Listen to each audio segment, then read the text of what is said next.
Order. Roll call. Looks like everybody's here. Except, Cheryl's not here. Yep. Okay. Additions to the agenda? No additions to the agenda, but we do have one agenda item to remove, and that would be under business, I think. Nope, under consent number 1. Yep. The reason that's going off is that the teacher that he is subbing for has requested to come back earlier. She was on child care leave, so she'll come back earlier. She will come back when it hits 30 days absent, and that's a short call sub. And if we went 31, then it would be a long call sub, and we would need that on there. So I would like the agenda approved without that on it. I'll make a motion to approve the agenda. Okay, got a motion from Bruce. And that's with the removal of number 1 under a consent. Any other further discussions? Hearing none, all in favor signify by aye. Aye. Opposed, same sign, and carried. District 741 is proud of FFA at the state convention. Horse judge team places 3rd in state. Bailey Whaler, Emily Porter, Rebecca Dahl, and Asia Syncothiasis. Good luck. Syncothiasis. All grade 12. There you go. Parliamentary procedures teams placed 6th in state. Megan Laughlin, grade 10. Brandon Bierman, grade 12. Raylan Sobey, grade 11. Nolan Sobey, grade 10. Megan Molitor, grade 10. And Megan Redka, grade 9th. State FFA choir members select for solo, Eliza Carlson, grade 11. Second place, Beef Entrepreneurship Proficiency Award went to Ashley Eisenbraun, which was a graduate from last year.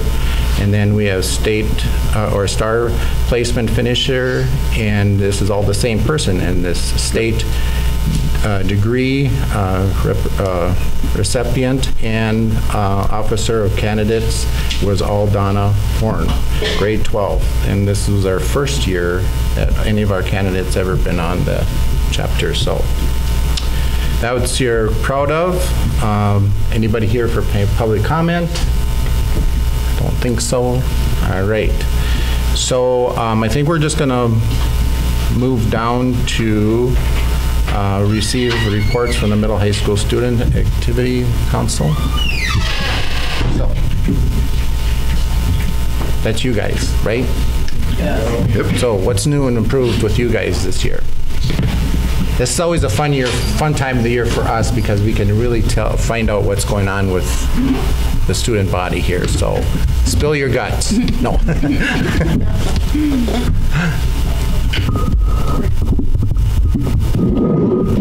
All right, one thing that I really enjoy, like right now this time of the year, is going out to the courtyard to eat lunch. I think last year was the first year we could do that.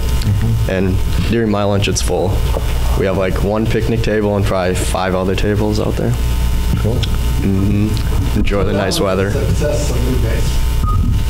Right?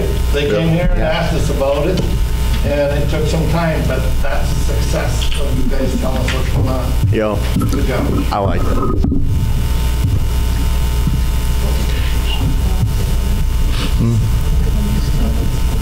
Anything that has happened, any concerns, anything you want to bring up to us? Somebody want to talk about maybe the 1-to-1 or activities or proms? I'll talk about 1-to-1. So I think that was nice this year. Like, I really liked it a lot.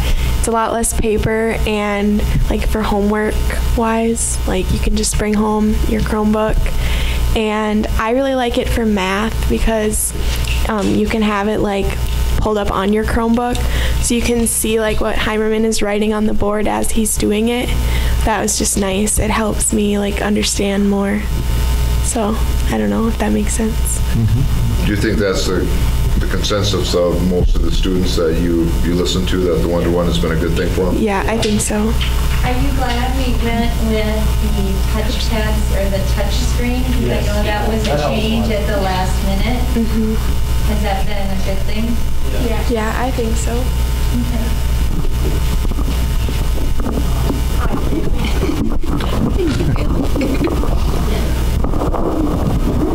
know a lot of the kids like the one-on-one just because it's better. Like if you have to look something up for a class, it's right there. You don't have to like ask, can I pull this out?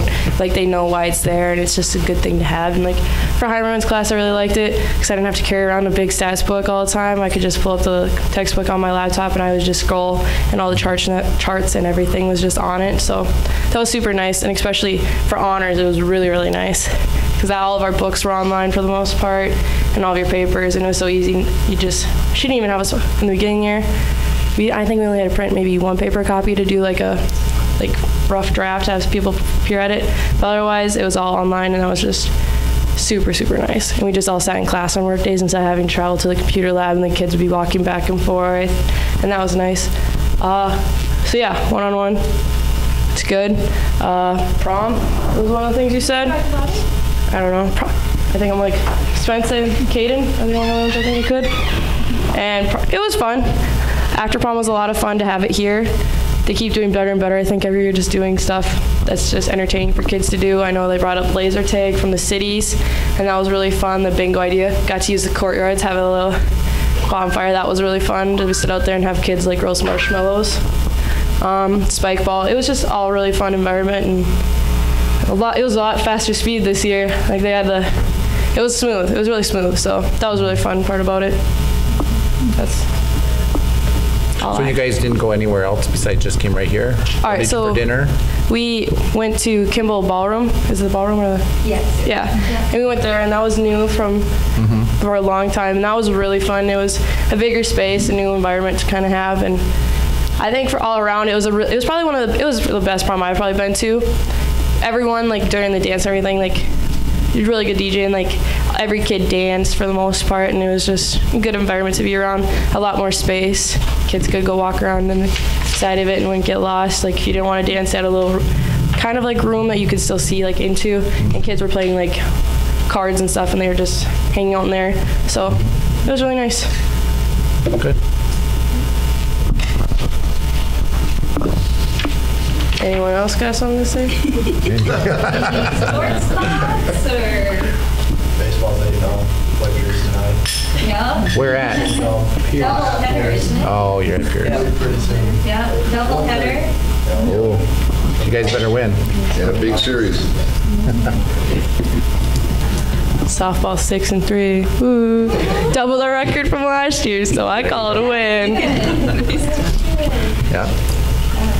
Any concerns or anything you have to bring to us or thoughts? We kind of ran out of time. I did with the middle school as we talked about the facility project. This group we haven't yet, but have any of you heard anything about the facility project that has been kind of proposed to the adults of the community and in the paper? So that's one thing that we're going to still look at when I pull them in as a class to look at scheduling, but this week we kind of ran out of time. Okay. How was lunch? Yeah, that's another thing that came here a few years back. Yeah. And the, A la carte's good now. yeah. Okay. And a la carte's open. It'll be open right now when we go to sporting events. And that's new this year. When we go.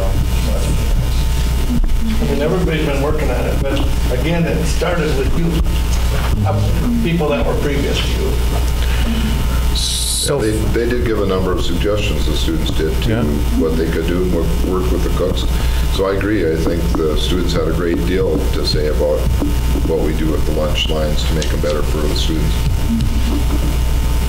So someday when you feel that government isn't listening to you, that's true. They do listen to you. at least we will. Yeah. I wouldn't go any farther than this table, but I think that. I'm gonna go that far. How about connecting with like freshmen, like connecting with sophomores or students, connecting with teachers, kind of any positives, negatives kind of in climate, because that's always a concern in the district, Or bullying, that's always a big, that's kind of both. everybody's perfect, right? Nobody hassles anybody, right? Isn't it? I don't Good. think it's bad at all. I just No. feel good. Is it? And that's all you guys too, is being good classmates and good peers. And How about talking about another one of our district goals was kind of bringing more career conversations into the classrooms over the last year or two, and field trips have, like say in PBS or POE or different classes, have you talked about different careers or have they been mentioned? I know Any that you think about? I was gonna say PBS. I know numerous of us, well, seniors weren't offered the opportunity to do PBS our sophomore year, so a lot of us are taking it this year. And I know there's quite a few sophomores right here. You learn a lot, like you have to write career journals, so we've learned about so many different careers throughout the year, and you've had to write about it, like what's their median wage, like what schooling they had to do, all the training and everything, like what their job entitles. You basically kind of write a job description of it all. And we've had to do probably over 30 of those. Probably about 30, actually. Yeah. And it's just spread out from like a hematologist to a nurse practitioner, sure. It's just random things that you wouldn't think of, like forensic science stuff too. And it's just, that's interesting to hear about like how much they make or like how much schooling it takes to actually do a certain thing. And that's a fun aspect. Yeah, something. Right now in English class, we have to write a 5 to 6 page paper on a career we choose, a research paper. So, yeah, it's not really fun, but that's what we're doing. Are they making you write longer essays now? I know that was one of the conversations. Yeah. Well, last year for English, we probably had to write like 2 to 3 pages. Yep. And now this year it's probably the longest one I'm gonna have to write. Is it? Okay. Is that starting to become That we're more? trying to Yeah. build as each year. Okay. So then, Next year we're going to do 10 of them? Class when most juniors and seniors. I don't know, as a board chair, you probably have some influence. Probably not, but I wouldn't get out of this room probably. I have one question. State legislature is proposing a bill that would force all schools in the state to start not before 8:30, at least high schools. I know here you already aren't starting until 8:15, so it's not a big deal. But I was here the other week at 7:30 and the place was buzzing with kids. And one of the teachers, oh, they're all here by 7 o'clock. There's things going on all over the place. Do you really feel that's an issue in this day and age, that you are not getting enough sleep, apparently, according to some experts? And we need to push schools off a while before we start. I'd probably rather start earlier than start later.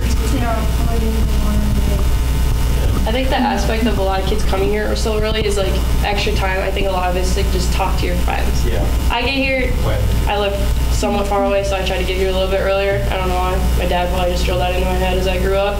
But it's just fun. I don't know. It's like you come and you see little like kids talking. Like it'll be a whole grade kind of sitting at the lunch tables. They're always packed with kids and they're always just talking. And it's kind of fun to see everyone just sitting around and interacting. So I think it's. I would say the middle school that has more of a problem with that, because like all of them like come here at like 7 o'clock and then they all just play in the gym for like an hour. Well, if you have a problem with that, contact your state senator and representative and tell them what you feel, because they're not getting that. The one thing that's nice is we have a lot of non-sports groups that do meet, start at like 7:15, our pop choir, our jazz band, National Honor Society, all of those groups. They've kind of started to slot those activities so that students can be in multiple activities. So yeah, we're buzzing by 7:30. Well, I'm just wondering what the law is going to say about that, too. Yeah. You know, are they going to tell you you can't? Or, I mean, the idea is that kids are supposed to sleep in later. Right, which would hurt a lot of our programs, because we have so many multiple students that are involved in multiple activities. So. Yeah, since I've been here, I've not heard one really complaint from students or concerns from parents on our starting times at all. You know, I do worry about our buses starting too early, because some of them do get on the fringe a little bit. But I wish, that would be an area that I wish our state legislature would let local control deal with it. I'd say if kids aren't getting enough sleep, it's their own fault. If you got like up on my To me, that's kind of a duh. Right. I don't know what they're thinking. To me, if you got to sleep in later, you just stay up later. I don't understand. That's exactly what we're I would worry if we started school per se at 7, because then these guys would be here at 6. Right. So I think that's getting a little long, but I think we have a reasonable start time for our students, I really do.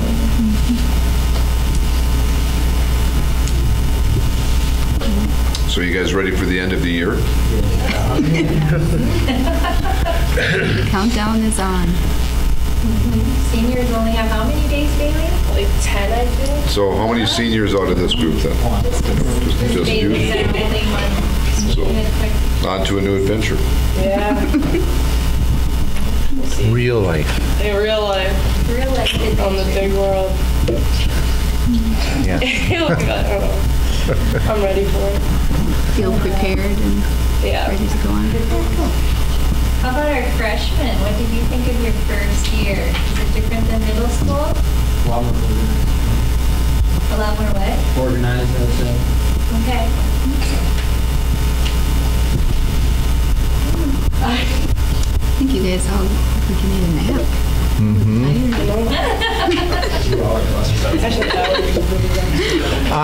Are we using the Wi-Fi now in the buses? There's Wi-Fi No. on the buses? Well, we piloted the 2 mobile Yeah. ones, and then we're kind of waiting on Verizon still. Oh, we are. It probably will not be put in place now till, we're so close to the end of the year right now.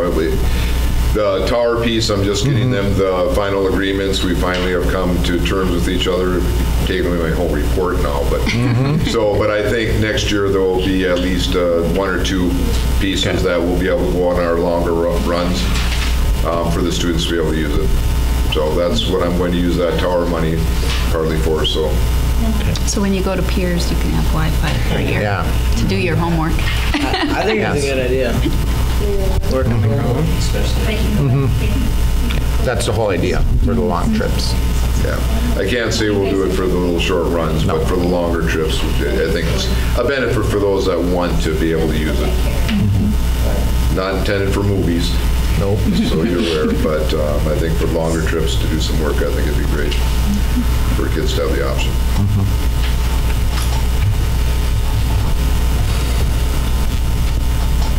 All right, well, I'm just going to say something. As senior class, I just asked her if I could say something like this. I'm sure some of you knew about like our senior privileges and how it's going, and I just want to let you guys know if you ever came up on your thing that like it was really good this year for when we got out or like when our senior privileges started. It really kind of pushed some of the kids in my grade that maybe didn't want to, that weren't putting in like the effort to get like a GPA that would let them get senior privileges. It really pushed them to want to do it because like when they see kids that are going out and getting lunch when they're sitting there in school and they want to go get lunch and they see their friends going, it really made them work harder to get their grades up. So that way our senior class's GPA is a lot better. So that part was really fun and it was just a really good experience. I think it's a good thing to have for other kids coming up through the school and to help them just like work harder throughout the year and know like it's going to pay off in the end. And like I have 10 days of school left and that's kind of unreal. So. Senior privileges. They'll be here before you know it. Yeah. Some good And I think our motivation. senior class were phenomenal leaders throughout this year. And that was a conversation we kind of had at the beginning, that they really create the culture in the school. You know, we can tell them what we think is important, but it really comes from them and what they portray. And I couldn't be more proud of our senior class this year. It's been one of the best. Good. Anything else for us? Now is your time to change the world. Otherwise, we get to change it. I'd like to leave it in their hands. Yeah. Well, good luck tonight to baseball and softball, and track is out in the rain already. And golf was a big too. And choir concert last night was Choir very, concert very was good. Very powerful. You guys are all doing a nice job. All right. Anything else? Thank you. Thank you. You guys have a wonderful day. You can just pass your name tags down to Mr. Hewitt.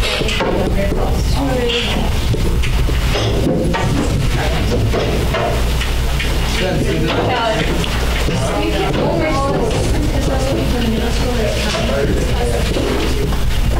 Thank you. Thank you, Julie. Yes.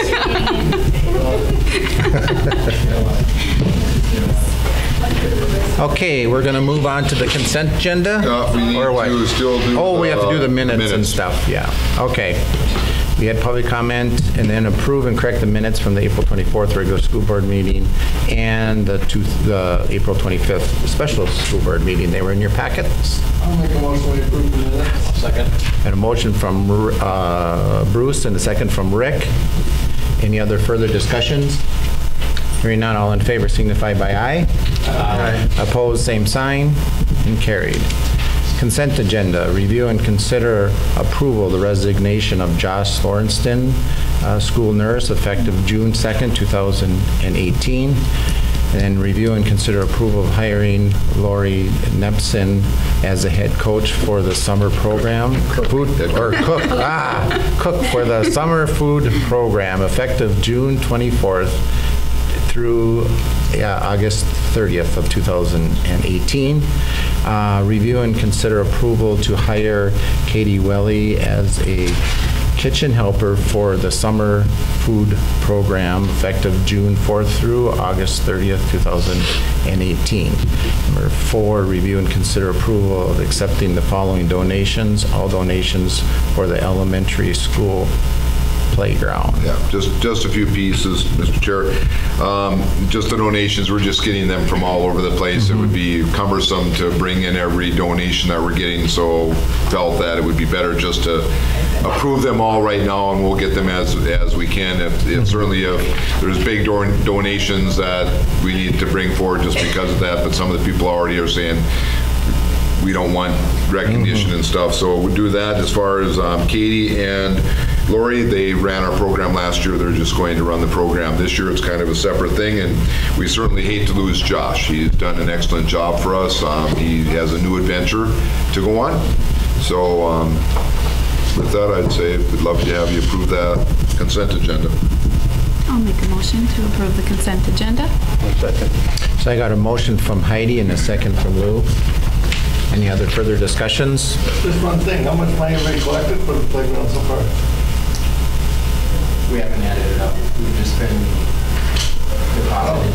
I was just curious. We've had a lot of support from businesses, so we appreciate it. All in favor signify by aye.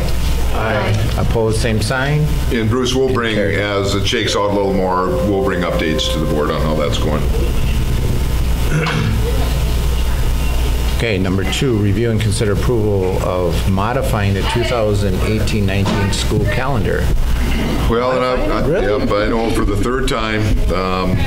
First one was reasonable, second one I think was reasonable, the third one's on me.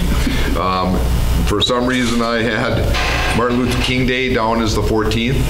I don't know if I was adjusting things and looked and forgot it, but it was pointed out to me that indeed Martin Luther King Day is on the 21st. So if the board remembers, on the 14th we had the Staff Development Day. That is moved to the 18th now. So it was just a swap of the days. And the reason we did that is because now parents will have a nice 4-day weekend. So we could have left the Staff Development Day right where it is. I could have changed the calendar that had Martin Luther King Day listed as the 14th and just changed it to the 21st, and that would have done the same thing.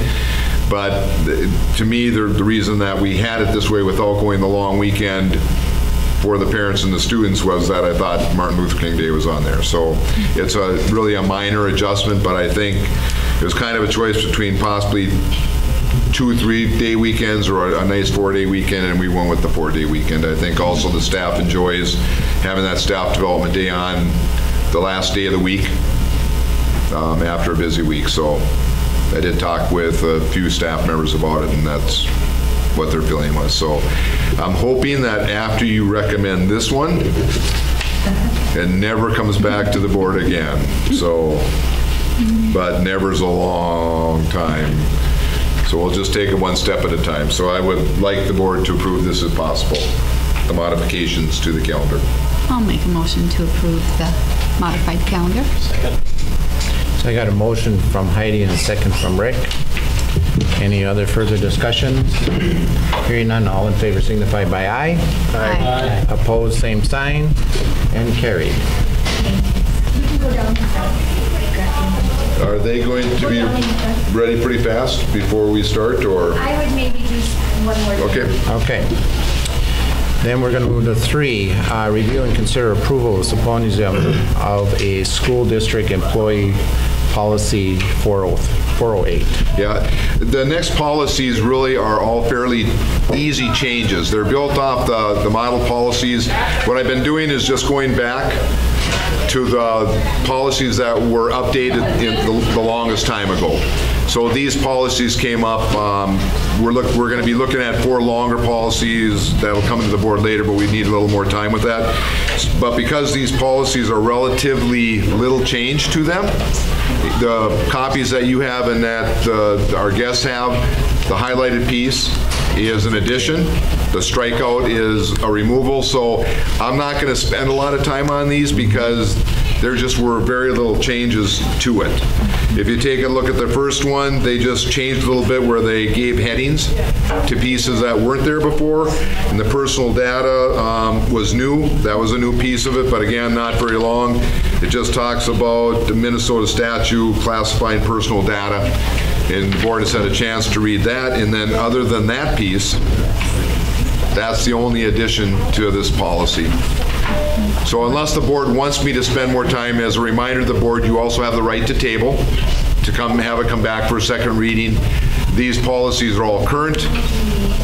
Again, just minor changes. At least from my point of view, I would recommend that we approve. But I'll make a motion that we approve. I'll second. So I got a motion from Bruce and a second from Rick. Any other further discussions? Only hearing none, all in favor signify by aye. Aye. Opposed, same sign, and carried. Should go on to the next one. yeah, Review. let's do one more. Okay, review and consider approval of the school sponsored student publications and activities policy 512. Now, I did make one new copy of this policy and put it in your folder. The reason I did was because when I copied the policy, it had 3 days listed as the amount of time under C, under general statement of policy under page 1, number C. It had 3 days, and in our current policy, we had 10 days. And I forgot to change that because, again, this policy is built off of the new model policy. So that's why you have a new one. Otherwise, it was the same. We did add digital because, again, this is school-sponsored student publications and activities. We did add digital broadcast because that's now something new that we have to deal with as far as publications on the part of our students in school. So that's a new addition to this. But other than that, I think just on the last piece under notice on 512-4, under notice, the very last piece, rather than web page, we added website now. That's just more of the correct term for that. But other than that, really, again, no changes to this policy other than those 2 minor ones. I'll motion to approve 512. So I got a motion from Lou and a second from Rick. Oh, Bruce. Bruce? I think it's official, yeah. Bruce? Okay, I didn't hear. Any other further discussions? Hearing none, all in favor signify by aye. Aye. Opposed, same sign, and carried. We'll move over to the Middle School Advisory Council. That must be you guys? So Nolan, if you want to just maybe take the microphone, and you can take it out of the folder, and you can introduce yourselves, and then maybe tell the board something that you think is happened this year that would be of interest to them. Or if you have a concern. Or concerns. We talked about some. And then pass it down so everybody gets a chance. Hello, my name is Nolan Ekman. One of the things I found that has been really useful this year are the Chromebooks because they allow us to access certain things that would not have been capable of without them. My name is Spencer Eisenbrock. I like the Chromebooks because you don't get as much paper in the folders. It's not as big. And the dog won't eat it, so you'll always have it, right? You'll always have it on. Is the mic on? My name's Grayson Fuchs, and I also like the Chromebooks. because it's just easier to keep track of stuff. I'm Eli Nelson. The Chromebooks have been really good just from a standpoint of working at home. It's a lot easier, and just organization, which is really good for me. Hi, I'm Ben Bugby. Well, just so that we can sort of get out of the Chromebook thing here.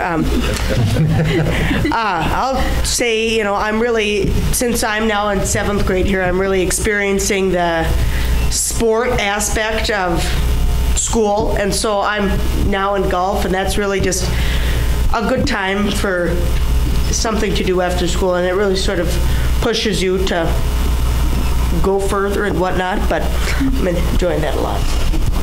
My name is Nathan Miller, and the Chromebooks have been really nice because from the 80-20 projects, some students they don't have internet and they can't search it up. So with the Chromebooks and stuff, you can put in settings so you can work on stuff offline, and then at school they can find their information that they need. Can you maybe go back? Is the 80-20 projects that you do in civics is something new this year that we just started to kind of help with writing, et cetera, and maybe fill the board in on? Okay, well, what the 80-20 projects are is we get I'm in civics, the geography is different, but in civics we get a category from something like the government's economics or something, but what we're doing this quarter is the U.S. government compared to a different country's government, and the Chromebooks and everything's just, you kind of find information, you compare and contrast them, and then you have pros and cons of the different governments. I'm Connor Gunderson, and something I really enjoyed this year, I love to go outside into that courtyard, and I would really like to see the other one also open up just so that we have more space outside. I'm Kayla Roberg, and the Chromebooks are really helpful for school and looking up things on the internet, and it helps with because Google Docs and things like that. That's very helpful. I'm Ellery Jacoby, and I like the courtyard because you you feel kind of trapped in school sometimes, and you just want to get outside and enjoy and eat with friends, and then you can go play games, play spike ball, and you can just have fun with friends, and it's all monitored and stuff, so no one's being goofing off. It's just fun. I'm Maddie Henchus, and I enjoy the courtyards as well because it gives us the opportunity to go outside and experience the weather. I'm Vanessa Anderson, and I really like it that, for softball, now that we have, that other way backfield, I really like that. And sometimes it's hard to get down there right in time, but it's really nice that we can use that for practice. I'm Courtney Schmitz, and I like the Chromebooks because it's way more, because it's easier. It's just easier to look stuff up and keep organizing it.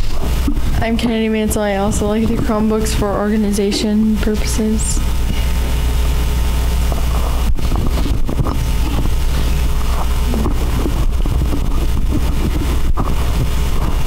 This group, we did have a chance to share the facility project proposal. Would you guys want to make just some of your own comments to the board? Because I know our parents have had a chance to provide us with some feedback. If you guys wanted to, this would be a good time. So my evaluation on the facility is positive because, this spring a lot of practices that would have been outside were held inside due to the weather, and with that facility, the practices would still be inside, but they'd be, I don't know how to say this, but better. You're kind of cramped, huh? Cramped for space.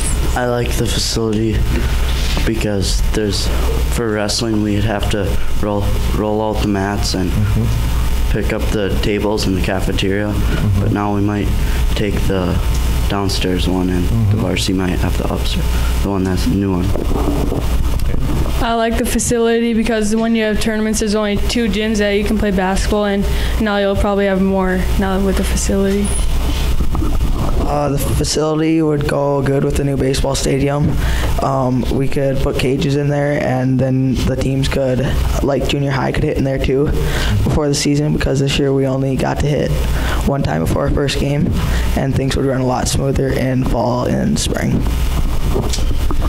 Well, I'm not a big sports person and all that jazz, but you know, with what's the school that's building this new auditorium, you know, that's sort of with us. We have to keep, I think we do have to keep up with surrounding schools so that we can keep raising our number of students and keep contributing to this community. So.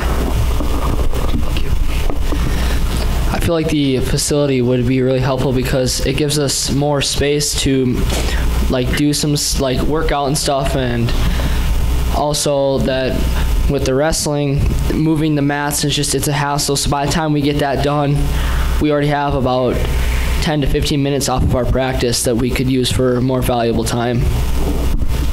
With the facility, I like the plan, really. I think it's good, but and I can't put it too much input into it because I'm in golf, and that's all I'm planning on doing next year. So, but I also like that there's going to be like career stations kind of in the facility, and the fitness center will kind of be more, and people can run around the inside track during like the winter or something instead of running around the school, which would really be nice. I would like the facility because, like for softball, we were practicing in the hallways, and that was kind of hard to like throw the ball around, and like when you would for like batting reasons too, and like because like the varsity and like the JV, like softball and baseball people, they get the gyms first, so we have to wait, and that's kind of it's not really fair. With the whole like gym, like everything's just like cramped. So you had like for softball, 7th and 8th grade, a couple times we had like half the gym, and it was 2 teams, and it's like really hard, and there's like balls flying everywhere, and like it's kind of like safety hazard.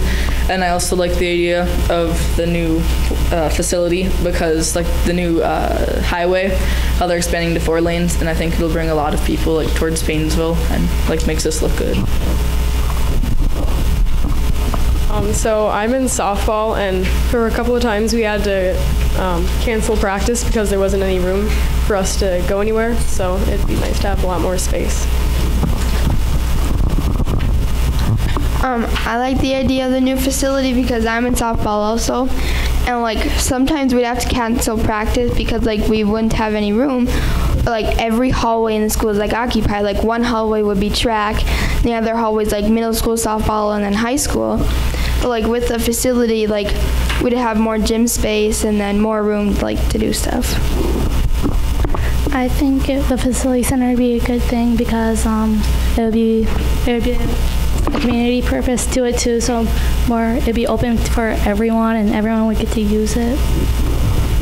I think it's a good idea also because like if we have different tournaments, you don't have to like just have one team in a gym. You can fit more schools or more. It can be here more often.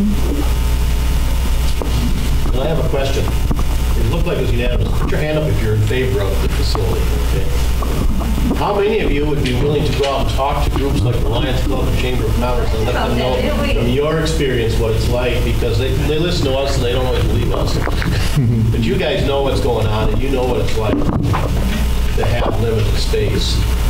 We're going to need your help to get it passed if we go to that point. We haven't decided yet, but if we do, don't think it's going to be all on our shoulders. We actually had that conversation, didn't we, you guys? And they kind of came up with different groups that they would go to talk with. And the hardest one will be the Hilltop group. Whoever's having lunch up there, you go up and you talk to them. I think most of the groups you're going to have support from, but it's we got to find the ways to get into the community. I have to say, I think you are extremely thoughtful in that. You cover lots of topics that a lot of us think about, but we're not where you are. So we think that that's a problem. But although you thought about it, your answers were all kind of different, all to the same thing. I think you guys did a great job in that presentation about that facility because there was perspective all sorts, from growing the school to having the space for spring and fall all the things all of us have been talking about, you summed it up very nicely. Good job. Thank you. Any other questions the board has for the group?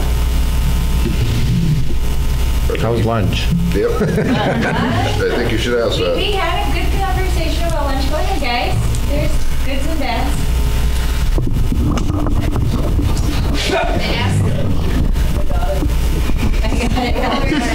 Ellery was. Yeah. Can I just, it records better. Yeah, people will be able to hear your answer. Jump rope here. Yeah, so one issue we have, like, the quality of the food is really good, but like every day we always tend to run out of like one choice, and it's the more preferred one because people want it. And then one thing we all talked about is a couple of us are going to sit down with the lunch ladies and just talk to them, like plan out the next month's menu, because we see and we hear everybody's perspective, like, oh, that doesn't taste good, like we like this, or like we don't like it on this certain days, because like sometimes you'll just have like the same kind of food for the most part for like every single day of a week, and that gets boring. So we're gonna like just plan that out with them and like see from our perspective and stuff.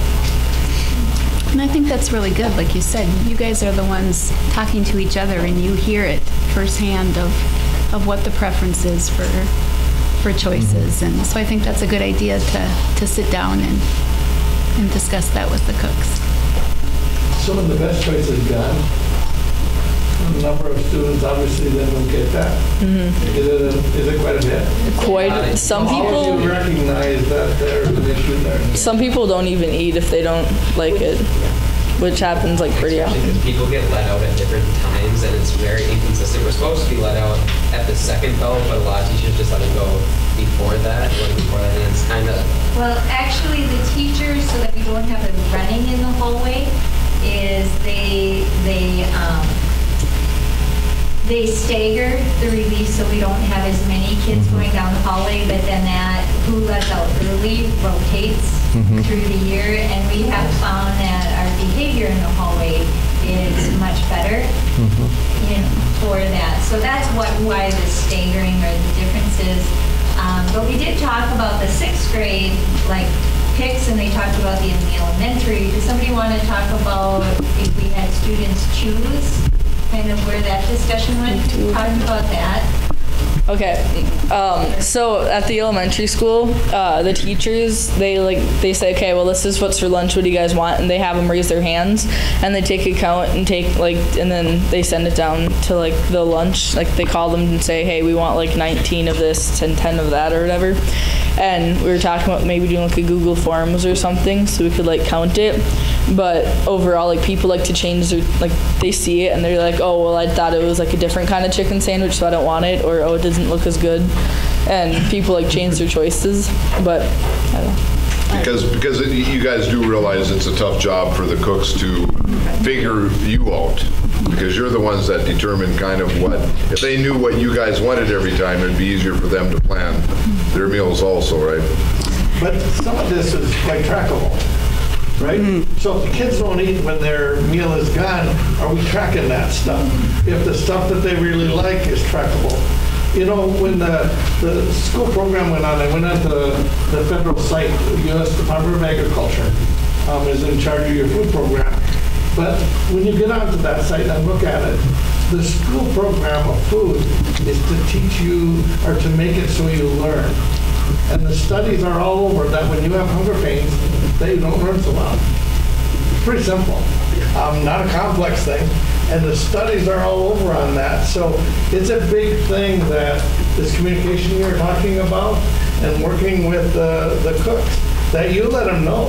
If it was stuff that, and you're not going to hit it 100%, but a majority of the kids, something they want to eat every day, that's a really good thing. So you should have your best food when you have to take the MTAs, right? Sure. And you should all of that. But it's all there. If you ever just Google U.S. Department of Agriculture, look at school food, it's all over. And you can get on sites all over to the beginning of the food program in the United States. There are third world countries in the world that don't feed much. Okay? Well, they sometimes have trouble studying. and it all goes back to your student. Very interesting. Again, you've done a really nice analysis of that. Beth, do you want to bring up what we talked about and the group kind of came up with too? Because that came from your group and we're going to hopefully move forward with that. Yeah, well, to just jump into this, yeah. So I shouldn't say a few weeks ago, but, I've always thought, you have employee, I shouldn't say ratings, but employee analysis. When you're in your job, you have your employer sort of gives you an idea of what you can work on and some things and your strong suits.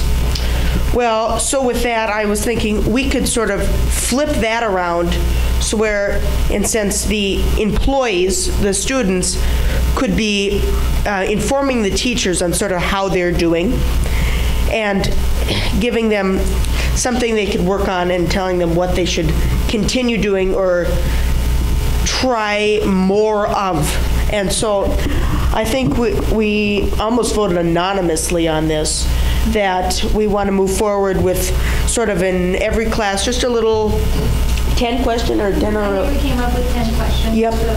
10 or 11 question little ditty where you have a rating scale of 1 to 5 on just sort of little things that, the questions that we came up with, and then a little comment section after every single question. And then at the end, giving them a little positive reinforcement and then telling them some things that they really do need to work on that weren't in that. But not bashing the teacher, but just sort of telling them what they can improve on and continue doing. So you want me to pass this around and see what people... Oh, that's pretty good? Okay. Yeah. That's what I call taking control of your education. Who's your education for? It's for you, right? You are just taking control of your education. That's a good conversation. Mm-hmm. Very interesting. Well, I think it's good for teachers to, to hear from you guys, what things are working, what do you find helpful, and what are things that, maybe you wish you were able to do or that they would do to help you learn. So I think it's good. Like I said, it doesn't have to be a bashing. It's more just sharing, hey, I really like when you do this with each chapter, or I really wish we could spend more time doing this activity, because it's helpful. So I think that's a good idea. I don't know. Did we decide that we want to do this more than once a year? I think at this one, the conversation was like once a semester. Once a semester, so that, they can improve mid-year if they really listen and take to this program here. And it would be anonymous there as well. I'm just going to take it to our faculty meeting and talk, and then we'll talk some more and hopefully look into next year. Cool. Yeah. Any other questions for the board? Yes, you have some, So in the morning, we have a lifting program that Mr. Piepenberg does, and we have on average day, we have about 27 to 28 people in there with lifting and doing this. Mm-hmm. And we have about 4 bench sets that are really nice, but it kind of gets crowded in there. And this is Piepenberg's idea, and we all kind of agreed that we would like maybe 1 or 2 more bench sets in there so we could have really heavy weights, middleweight, and then lightweight. Because otherwise it's all just kind of crammed in there because we're all different weights and stuff. And so I just wanted to know, like, with the new facility coming, is the gym going to be bigger, or is it going to be the same one, or, yeah. All of the above. I think Matt has always looked at different programs, and he's here today in the audience, so he heard what you just said, so I think he will take that to heart and figure out what would work with the whole program, not just one program, and see if we can meet some of the needs, if that is a need, and then go from there. And obviously, if we're going to be doing some expansion to the facilities, those are things that we'll be looking at also. Okay, thank you. Mm-hmm. You guys met? I don't remember if we talked about this at the last one, but they have like the summer weightlifting program that is really, like, I'm super excited for that. So it's like Monday, Tuesdays, and Thursdays. We lift in like every single grade. So like 6th, 7th, 8th, like they have their own time. And then like high school girls, high school boys, and then there's like a varsity. So like all throughout these days of the week, the gym's always getting used, and there's going to be training specifically for your sport. So if you're in football, then you do like more of like football exercises, and they just like prep you for the different sports, and then it ends about like 1 week before your sport season starts, just so you can rest up. I just think it's nice because so many kids don't do anything, just sit around, play video games, and we get to like go like work and have fun with your friends and work on like body stuff. It's just fun. Yep.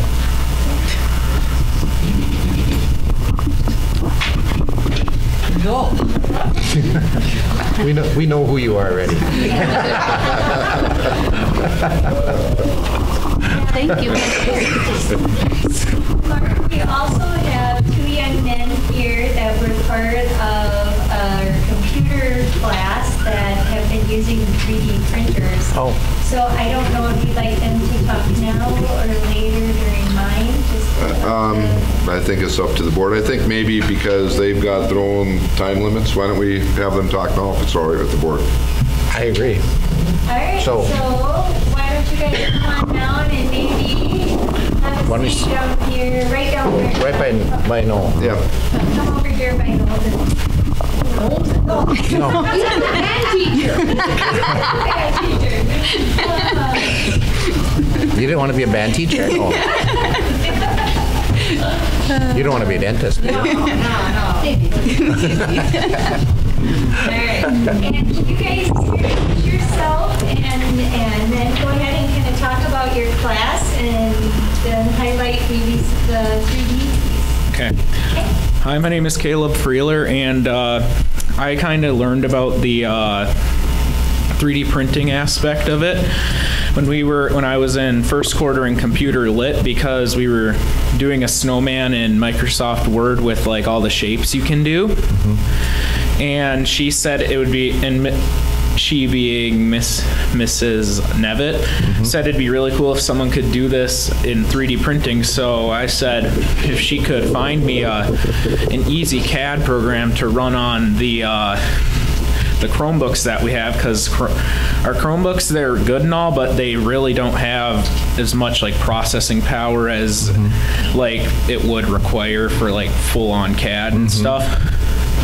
So she found me one that was like free. It was called Tinkercad, and I went on it, and it was very simple to use. You just basically put the shapes in there, and you can resize it all. Mm-hmm. And once you make it, you can put it on a flash drive as a file to like 3D print it, and then you plug in the 3D printer, and it will make it. Mm-hmm. And so I did that, and it came out pretty well. Mm-hmm. I think the way that I see it, I think the 3D printers are a very good like application to our education, because if you think about like 3 to 5 years back, 3D printers were a very new thing, and no one would like ever imagine them in school curriculum. Mm-hmm. So I'm thinking that like the new stuff, like you see all this thing with like virtual reality and like augmented reality, and if you look forward in the future, maybe about 4 or 5 years, that those could be easily applied to such things like say you got a shop class that you need to build something and you don't want to buy the materials, you could get it in VR and like be able to assemble it in VR. Mm-hmm. So you know how everything works without having to spend all the money. Right. Mm-hmm. And yeah. Did you bring your snowman? No, I forgot it. Oh. Yeah. Well, this That'd have been cool. Spring, so snowman. Mm-hmm, yeah, snowman shouldn't be in spring. It's raining right now, so you can pretty melted. You could maybe bring it, and then I could bring it to another board meeting, show it off, and then get it back to you? Yeah. During transport, his arms kind of fell off a little bit but he's all there. He's all there. And also the whole part of like the brim of the hat. Yeah. It went a little bit too thin, and the 3D printer couldn't do that thin, so it's kind of missing hat. Kind of just got a little cylinder on its head, but you got the idea. Yeah. But it's a start. Yeah, it's a start. Good. So Alex, you want to share your experience? Thanks, Caleb. I'm Alex Johnson, and I'm in computer lit right now. And about a week ago, we started Tinkercad again, and I made a walrus. And because I made the walrus in first quarter when he showed me that he was doing it in EST, and I made it but never printed it out. Okay. So a few days ago we printed it out, and it turned out pretty good. Just the tusk didn't work as well, but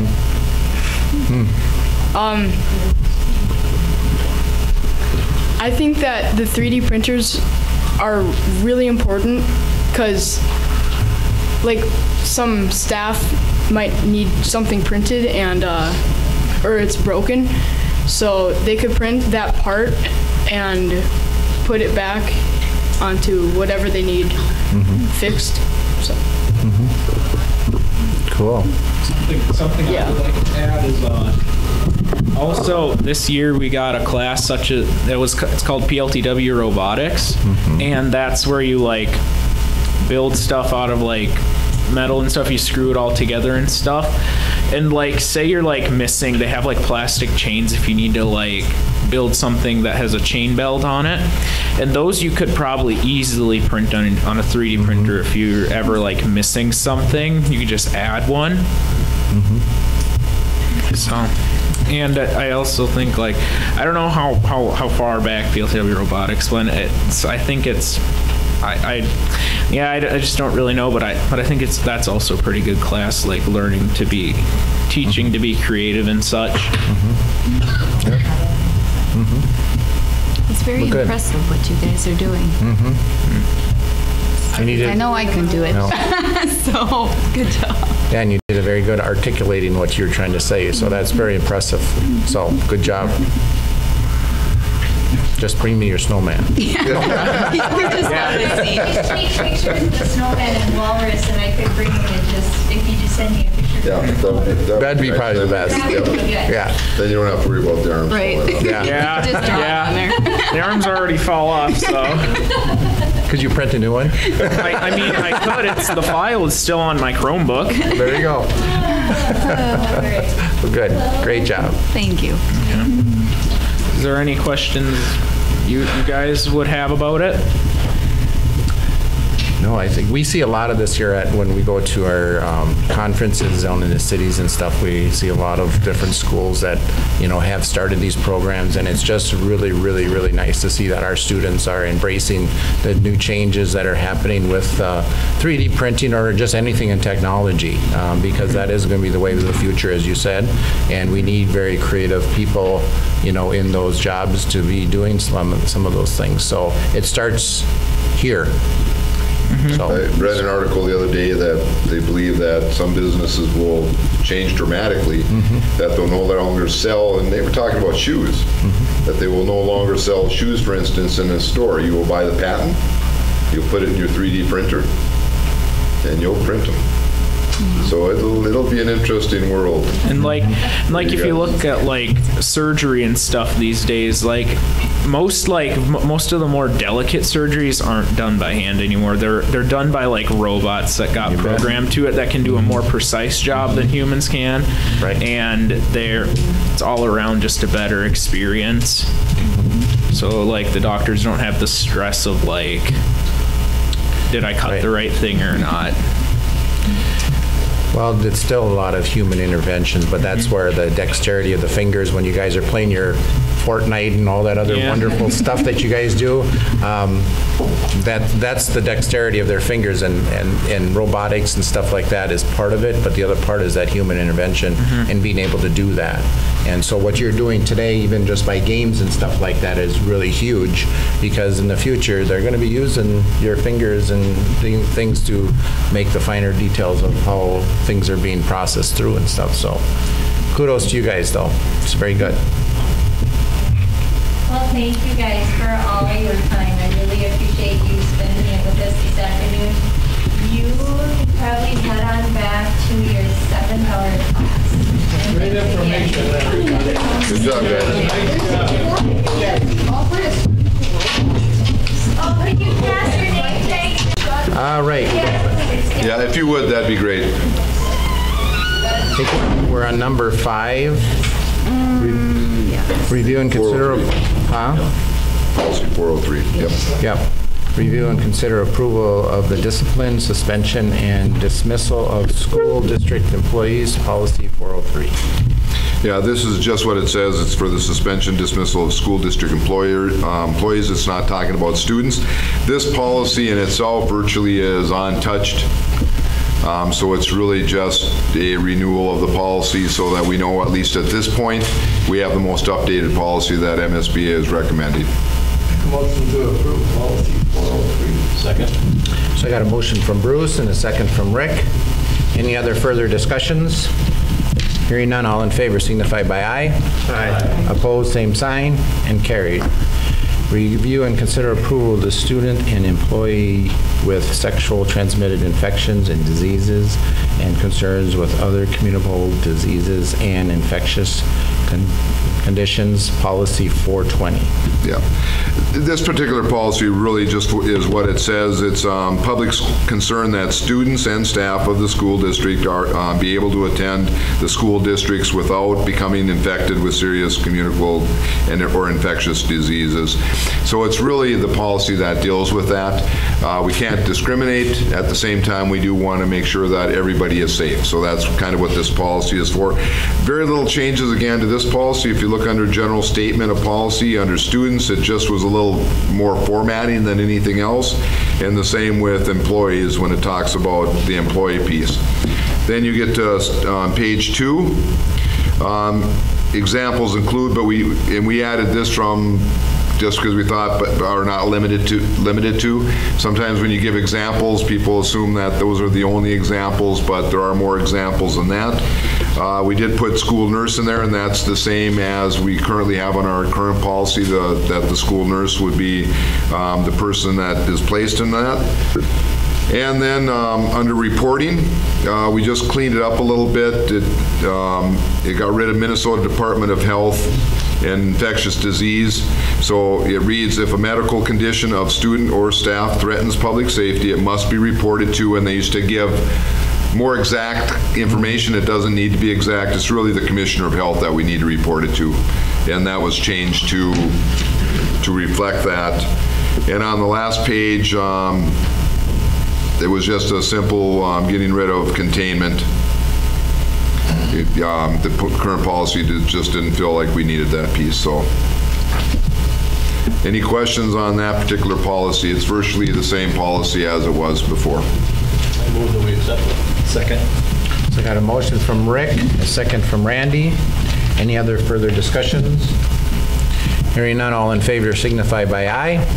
Aye. Opposed, same sign, and carried. Number 7, review and consider approval of a search of students' locker, desks, personal possessions, and students' person, policy 502. Again, this was updated last in 206, so we pulled out the most current model policy from MSBA. Again, very little changes. We do need to have some rules and regulations on how we do things, and as far as student lockers and stuff, which are school property, those types of things. But the policy specifies what we need to do. The main change to it is under D on the first step. It says a violation of this policy occurs when, and again, I look at it and it's more formatting. They just kind of reworded it, I think, to make it a little bit clearer. You can see the strikeouts and then just the additions to it. But again, the essence of the policy itself really didn't change. When you get to 502-3, it's just kind of the notification. They're recommending that we put down a copy of this policy will be printed in the student handbook or disseminated in any other way which the school officials deem appropriate, versus the piece that it had before that we removed. So it was just MSB's recommendation, and we're going with that. The policy will remain on the website where all our policies are in addition to that. I'll make a motion to approve. So I got a motion from Heidi and a second from Lou. Any other further discussions? Hearing none, all in favor signify by aye. Aye. Opposed, same sign, and carry. And I think with those policies now, I think I'm up to 2006. So I think everything else that we have is 2006 or old, or newer. That last time we reviewed it. So we're going to hit some more policies, hopefully at the next board meeting, if not the first board meeting in June. Okay. So we're going to continue to work on them. Okay. Number 8, review and consider approval to terminate board-approved hiring guidelines that were approved on November 23rd, 2010. Back in November 23rd, 2010, the board approved really hiring guidelines. They did not make it a policy, but the very fact that the board approved it made it, in essence, a policy. I have talked to the board many times that I think we need to have procedures, but there are some things that we really need to have some flexibility in and changing. We're going to come back at the next piece, and we're going to talk about our hiring procedures. But when the board put this in place, it really did tie us into doing certain things. For example, you gave us what was approved was a 100-point rubric. That, I think, for the most part, worked pretty well for our teachers. But the hiring rubric is different for our paras, for our van drivers, for our cooks. They don't need to have the same point system as our teachers. So all the rubrics are new that we put in place with the hiring guide procedures that we're going to bring to the board. But in order to do that, what I'm asking the board to do is the same thing that I've recommended since I've been here. Have procedures. If we make any kind of big change to a procedure, we will bring it to the board for review. Just to let them know that we're changing it and this is why we're changing it, so that you have a rationale to do it. But I do believe that the fact that right now it's guidelines, in order for us to tweak anything, we have to bring that piece back to the board for their approval. So I'm asking you to terminate the original guidelines, and then we're going to go over the whole packet that we have for the procedures. And in that packet, you can see what we changed in comparison to what it was before, which aren't a ton of changes, but all the rubrics are new, and I think for sure all of those needed to be changed. Questions on that? You know, I understand some of the reasons why the guidelines were approved by the board in the first place. The board can always come back and say, I want these guidelines approved. I think one of the pieces from the superintendent's point of view is that we never wanted to come back to that. We wanted to keep the board informed, but we also want the flexibility to change things as we need to change them, with good cause.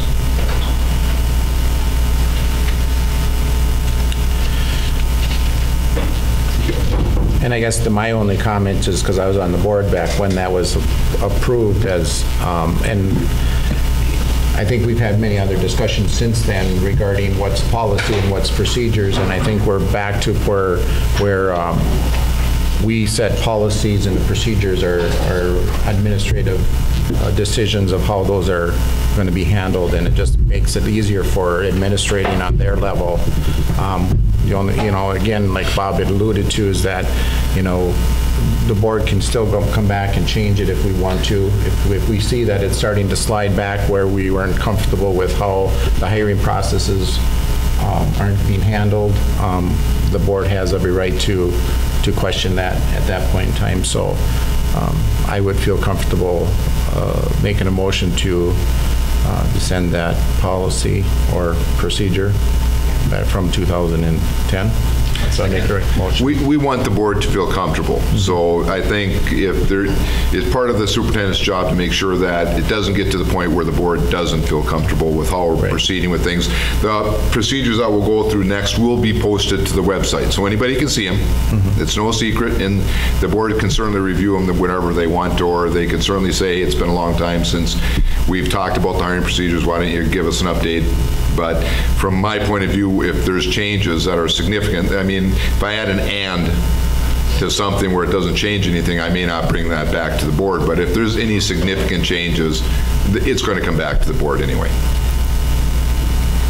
Okay.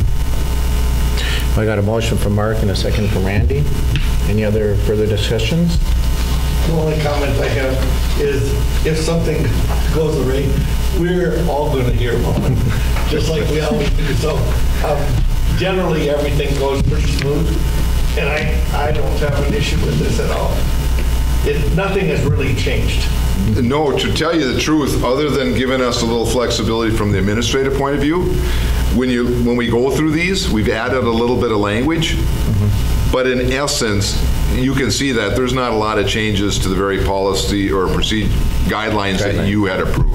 This just allows us to adjust as we need to without having to come back to the board, have the board approve, and then waiting in the meantime to do what we need to do. The board's very well aware that you get updates from me as needed, so that you're aware of a situation that I think may come to the board level. Okay. All in favor signify by aye. Aye. Opposed, same sign, and carried. Number 9, review new hiring procedures then. Yep, and I'll just have people come down as we can. Donnie is gone, so I'm just going to start. What we have done is we have broken these into various things just like you had before. Okay, you had a group for the van drivers, you had a group for the paraprofessionals or procedures, you had that for the office and support staff, you had it for the custodians and maintenance people, you had it for food service,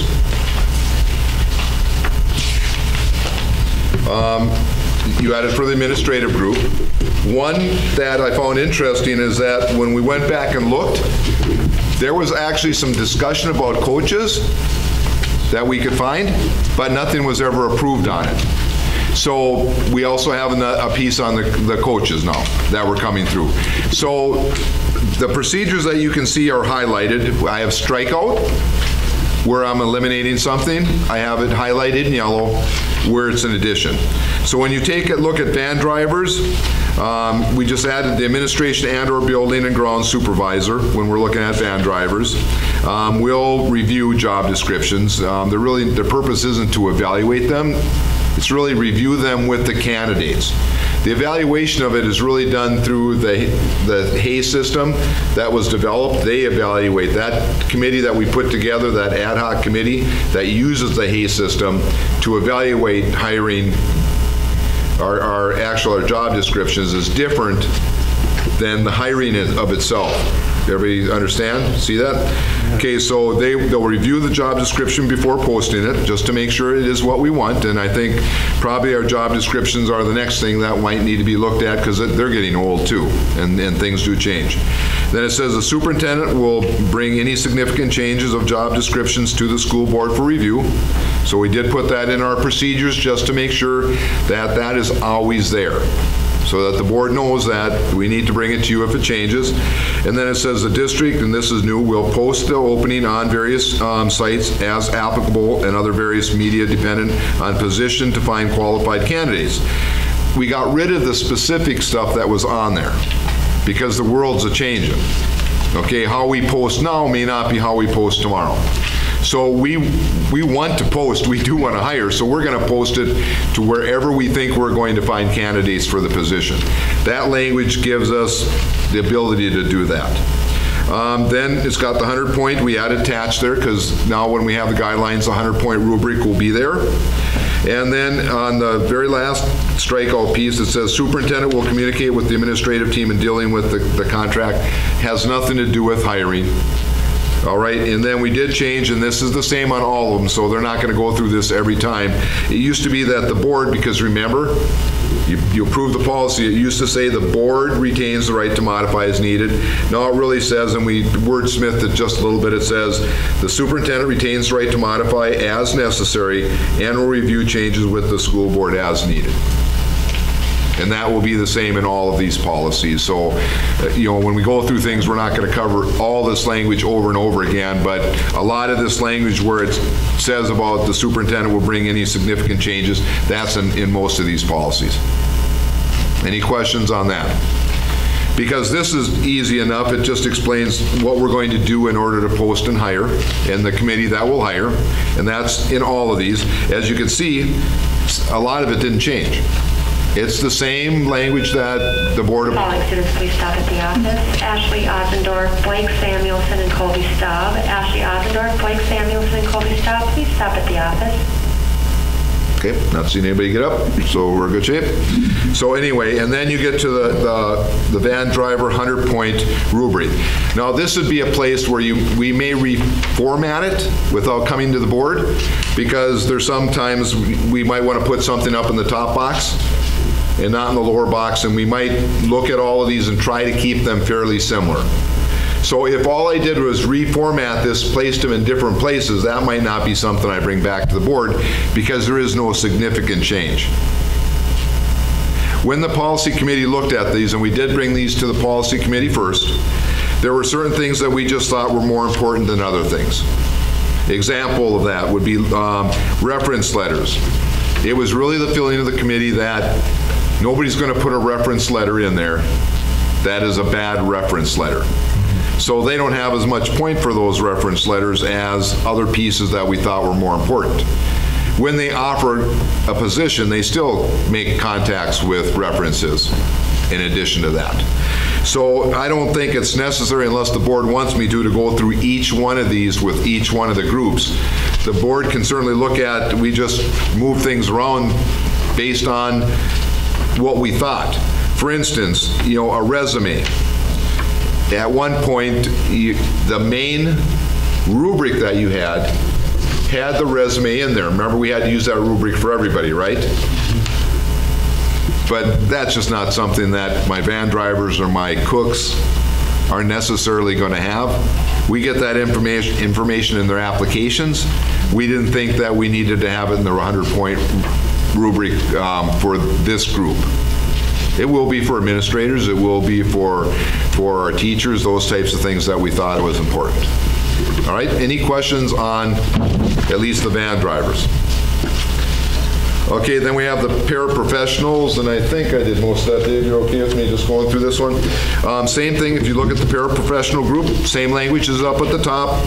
The other language is taken out the same way. Again, the posting language we changed, because now we'll post where we think we need to. Other than that, 1 to 2 teachers available. Said a couple of teachers, this gives us the option. Sometimes it is hard to find people to sit in on interviews. It just is.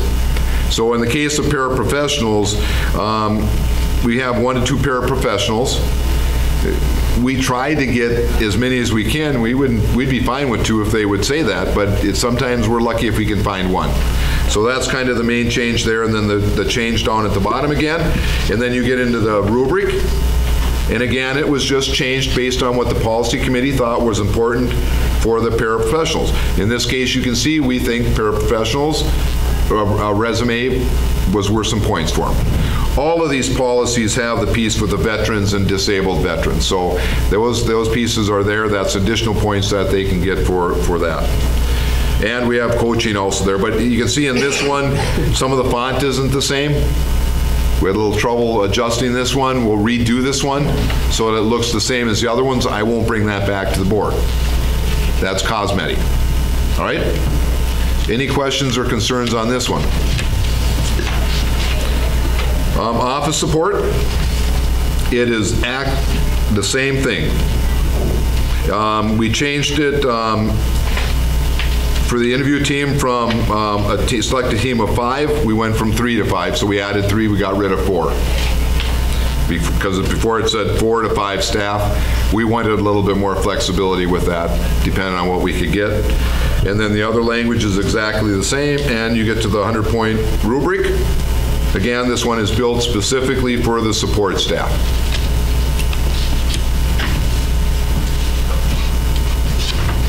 Questions on that one?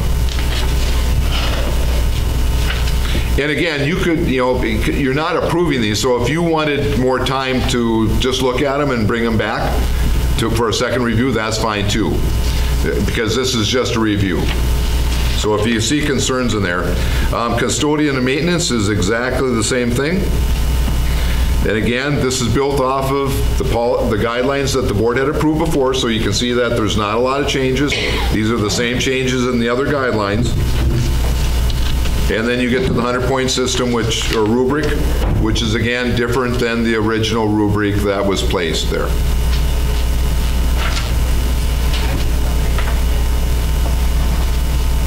Questions on that one?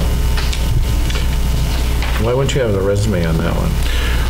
With the maintenance and custodial, they tend to struggle with those things for the most part. They're not really a group that carries a resume around. If you take a look, work experience got more points than some of the other things because it was really the work experience that we thought was more important than a resume. That was our reasoning behind that. And I thought we felt that the letter of interest and the application form for those two were satisfying that. Yeah, we think we'll get that information again, and a lot of that piece comes out. If we had to worry about 50 candidates for this position, I think then maybe we would put something in there to be able to weed out a little bit more, but we're not getting that. So we think that normally we interview just about every candidate we get for some of these positions. So we didn't think a resume. We just thought there are some times when people don't apply for positions because we require a resume. And remember, if they do not fill out everything we require, we do not interview them. We do try to contact them. We try them, you're missing this. But even some of these groups, some people have had trouble getting 3 letters of reference, let alone a resume. But that is why. Food service is exactly the same thing. And then you take a look at their rubric. And again, you'll notice that there's no resume there for the same reasons. We want to make it, to tell you the truth, a little easier for them to apply for a position. We don't want them not to apply because they look at what they have to do and then deal with it.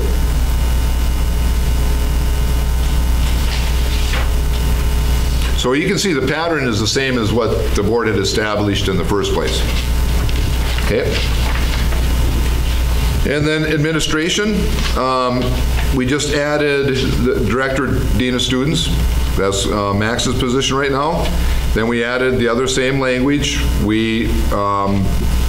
It changed a little bit as far as various sites as applicable and dependent on position. So we had some flexibility because for all of these positions, they're a little different. All right, so we could have broken it down into principals. We could have broken it down into buildings and grounds. That's not the way that the board went originally, so we left as is. Then down at the bottom, we just put down the school board may contract for assistance in the search for a superintendent. To me, that gives you the right to say we're not going to follow this. We're going to go with the contracted person, because that's virtually what you did this year. Then it talks about the teams, and everybody was fine with that. And these are positions that are high enough so that we're fine with that. And again, this is what originally the board had put in place. Now we just have the ability to adjust as we need. So really, there's not a lot of changes to what originally was done. Any questions on that? Max, I'm going to have you come down because this is absolutely new, the next two, the head coach and the assistant coach piece.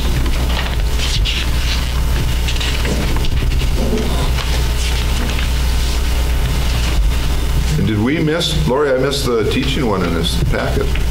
Is there a teacher one in there? Did I miss it?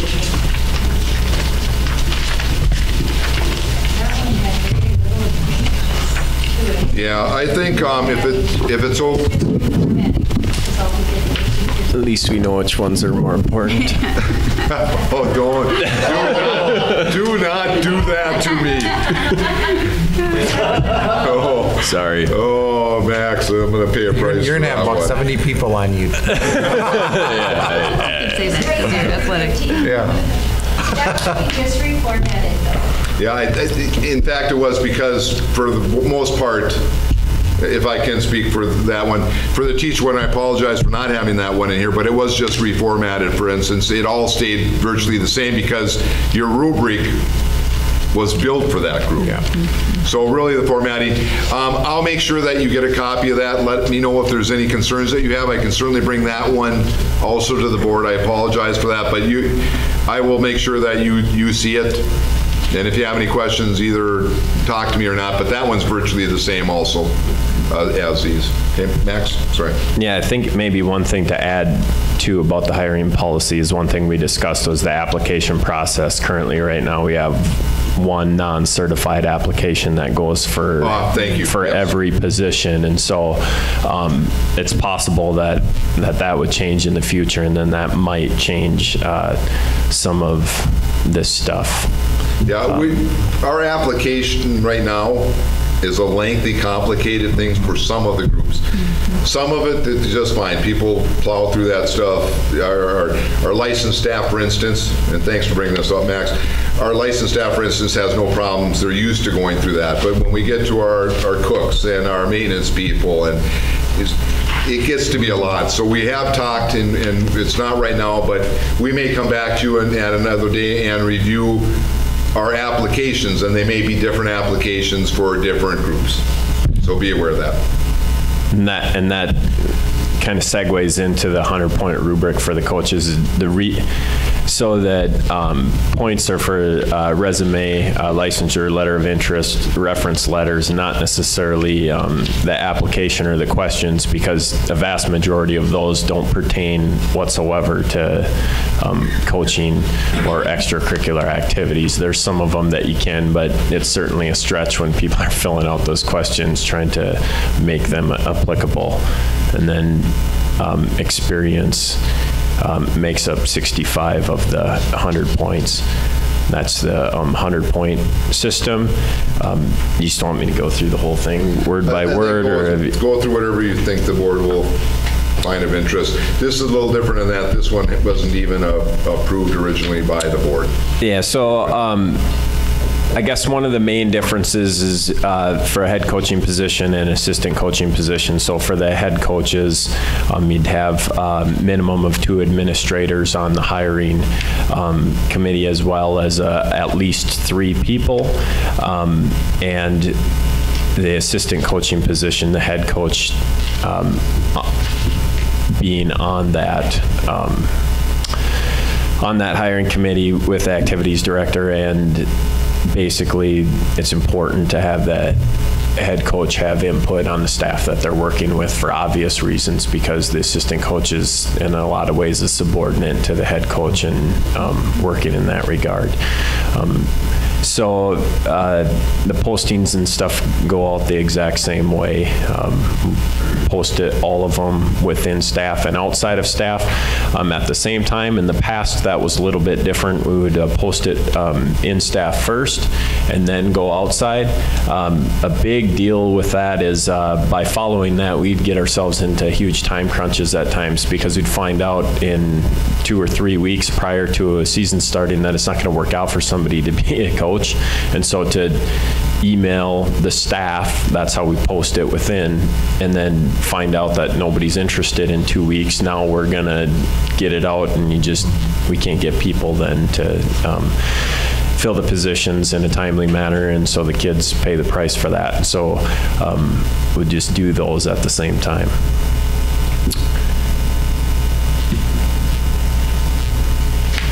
Max, on the rubric, you've got the same one for both coaches and assistant coaches?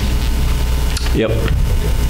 So if you're hiring an assistant coach, does head coaching experience, how do you Do you redo that part of it then, or how? Well, no, I mean, for instance, let's say Brad Skoglund retires from baseball. Would he be a good assistant coach? Maybe you would have more experience than somebody else. So I think there's certainly value to all of that. And, I mean, every sport is a little bit different too, to create a new one for all of them. In general, we're not getting a lot of assistant coaches that are applying with head coaching experience either. So it's not like it's nothing that I felt like we needed to create another thing. But I think that there's some value if you bring head coaching experience, even if it's not in that sport, because the administrative parts of building a program and communicating and working with coaches underneath you, all of that experience is extremely valuable, and so I think it's something that's worth keeping in there. Yeah, and for instance, somebody could move into our community that's new, could be a retired person, just like Mr. Skoglund, who does have head coaching position or experience. Although it's for a JV coach position, I think it's probably worth having that on there just fine.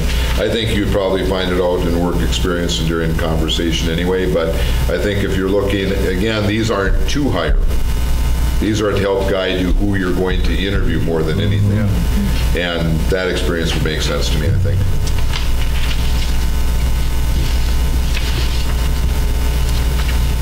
Any other questions?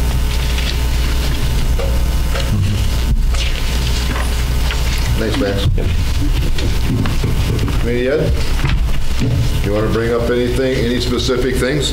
Kind of formatted. Yeah, it's kind of formatted the same way, so we put the same thing in place as the other groups.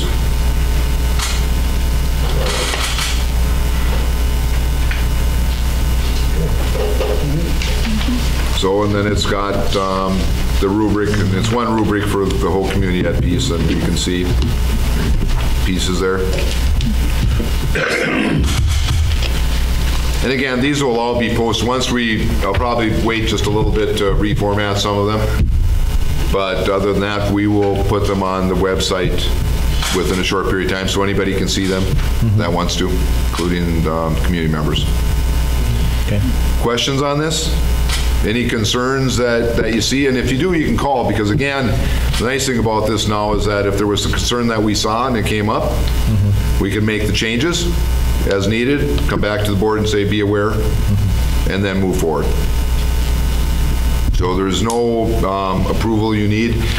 For us, it'll be in the policy areas. It will not be listed as a policy, nor will be listed that as board approved. It will just be in the policy area, and it'll say hiring guidelines. Questions on that? Otherwise, I'm good on that. Any more conversation? And I think unless the board has an issue, I think the policy committee is a good policy or place to bring this stuff forward. So if there is some kind of significant change anyway, we would certainly try to run it through the policy committee to get their input before we did anything. Okay. All right. Nothing underneath personnel, so informational reports. Secondary principal, Lori Flora.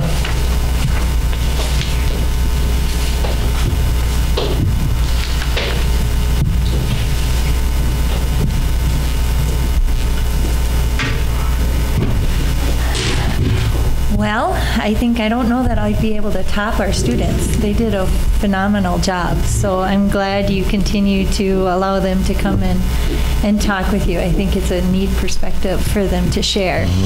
And they are very excited to do it as well. They feel pretty special to be able to come in front of you. So I do appreciate your time. A couple things that are going on.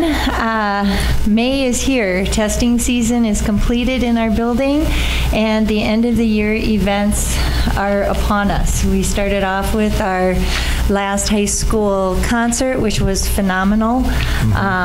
If some of you attended, it did have an anti-bullying theme and supporting each other, as well as kind of a tribute to thanking Paul Bugby for the tickets he shared with our music department during the Christmas season. So that was really neat.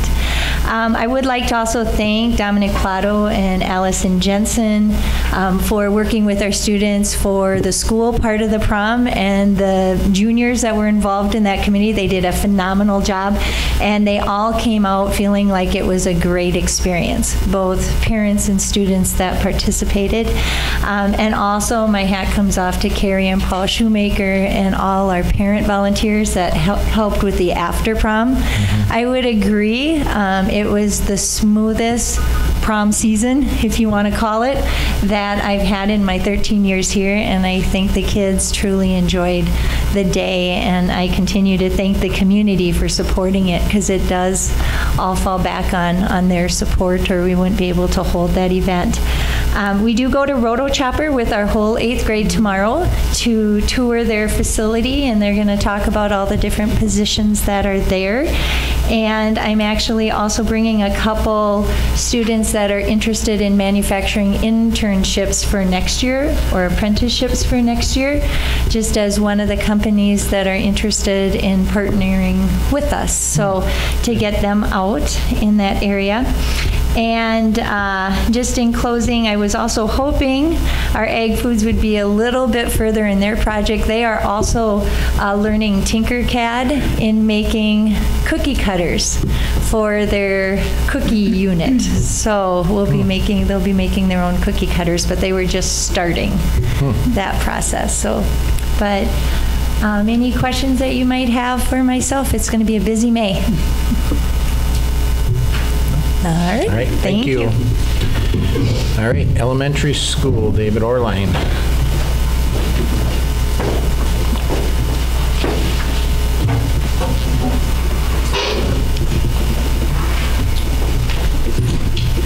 All right, good afternoon. I just want to talk about a couple things today. The first one, at the last board meeting, I talked about the elective classes that we were going to start with the 3rd, 4th, and 5th grade, and those are underway. And we've gone more to calling it Explore, and so we've got a wide variety of classes that are offered, and Garrick is teaching a recycling one, and it's just a really wide variety. Students had a chance to choose which ones. And so we've also started it with kindergarten through 2nd grade on a smaller scale, and they have a nice list of classes that are offered.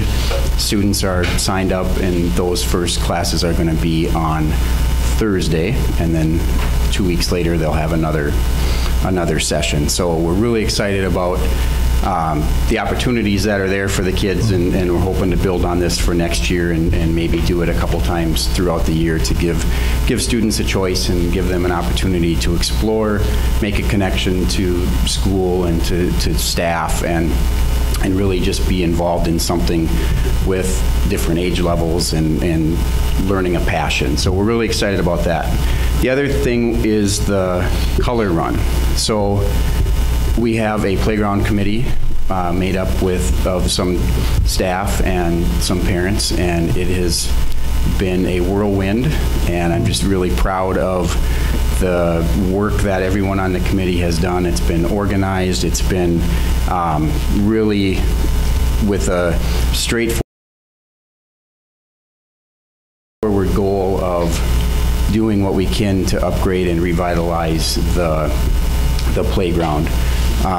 Some of the things we've done to prepare for this in the big picture, we've written grants with the Community Foundation and Centricare, and we've visited business upon business throughout the town, and have gotten a lot of support, and we have a lot of sponsors for the color run. And so right now we are in the process of working with playground companies, looking for the best deal, looking for different ideas, getting some bids in, meeting with them, and our hope is to really get started as soon as school gets out and to complete our phase 1 that we want to get done. We may We've seen some of the quotes. We may be able to do a little bit more than just the phase 1 this summer. So that's been a pleasant surprise for us. As far as the color run goes, that is going to be on Friday, May 25th. And the informational flyer has gone out to all the parents. We sent home the donation forms, and we've got many businesses that are sponsoring stations, color stations, so that'll be really cool to see. Centricare has their race thing that at the end, and so it's all set up right now, and now we're just kind of working on the logistics of how we want to do the course, because it's going to be preschool through 5th grade, and so the plan is to have a course along the track and the baseball fields at the elementary with some obstacles in there with 5 color stations, and then do an inner course with kindergarten or preschool through kindergarten that would have 5 color stations on it also. So there would be a good variety. We have a DJ lined up. We have different stations, nurses station and things like that all set up and ready to go. And every student will have the opportunity to participate, no matter whether they bring in any donations or, if they don't bring anything in, it's all the same. Nobody knows. Everyone gets a chance to participate and have fun with it. All the students, part of it will get a free white t-shirt and some little things that kind of go along with that. So we're just really excited about doing this and seeing how it works out, and our hope is to have it grow the next year and maybe do it on a Saturday throughout, where they run throughout the community a little bit. But we just want to try to get through what we have planned right now, and I think with the group of people that we have working on it, it should be a successful project for us and something to build on for the future. So, any questions for me? No, great job. Yeah, sounds like fun. Yes. That's what you call thinking out of the box. Yep. Community Ed Director Matt Dickelson.